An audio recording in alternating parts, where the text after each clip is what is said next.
हमारे पास कक्षा 12वीं विषय गणित इकाई 3 अवयव यदि a बराबरी से a square plus b square b square plus c square a square plus c square a square plus b square ये a अवयव की वैल्यू है तथा b बराबरी से अवयव का साइन है 2ab 2bc minus 2ac minus 2ab हो तो a प्लस b को ज्ञात करना है। आइए अब हम a प्लस b को ज्ञात करें।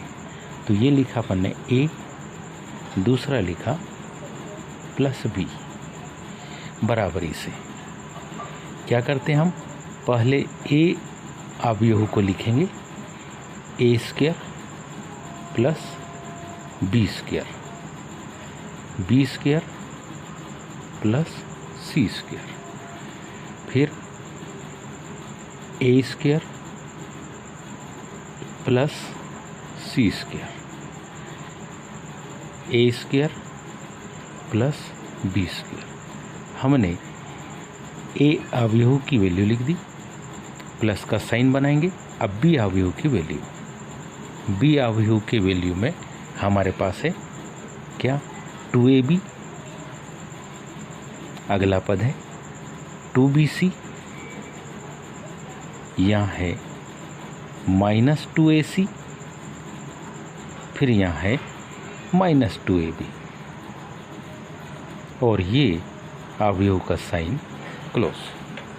अब जोड़ने का साधारण नियम है, पहले पद में पहला पद जुड़ेगा, दूसरे पद में दूसरा पद जुड़ेगा, इस तीसरे पद में ये तीसरा पद जुड़ेगा, चौथे में चौथा।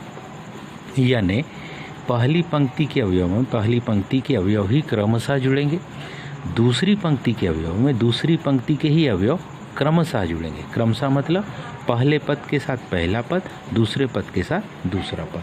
तो हमारे पास देखिए यहाँ आएगा a प्लस b बराबरी से क्या होगा a square plus b square plus 2a। दूसरा पद में दूसरा पद जुड़ेगा, क्या जुड़ेगा b square plus c square plus 2bc। इस दूसरी पंक्ति के पहले अवयव के साथ ये पहला अवयव क्या होगा a square plus c square minus 2ac।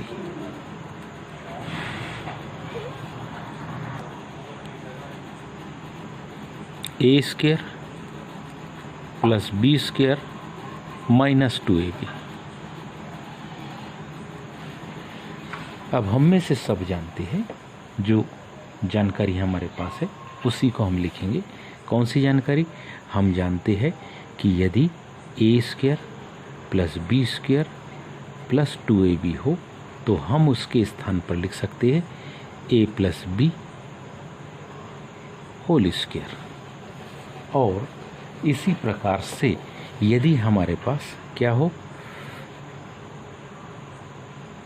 a square plus b square minus 2ab हो तो हम इसको लिख सकते हैं a minus b whole square. तो कहने का मतलब है ये पहला पद a प्लस b का होल स्क्वायर, ये पद a माइनस b का होल स्क्वायर और ऐसे ही ये भी बदल जाएंगे। तो अब आपके पास में a प्लस b की जो वैल्यू आ गई है a प्लस b बराबरी से a plus b whole square b plus c whole square a minus c whole square और इसको हम लिखेंगे a minus b whole square. और ये हमारे पास a प्लस b की कंप्लीट वैल्यू आ गई। उम्मीद है ये सभी को समझ में आया होगा। आज के लिए इतना ही, शेष कल। धन्यवाद।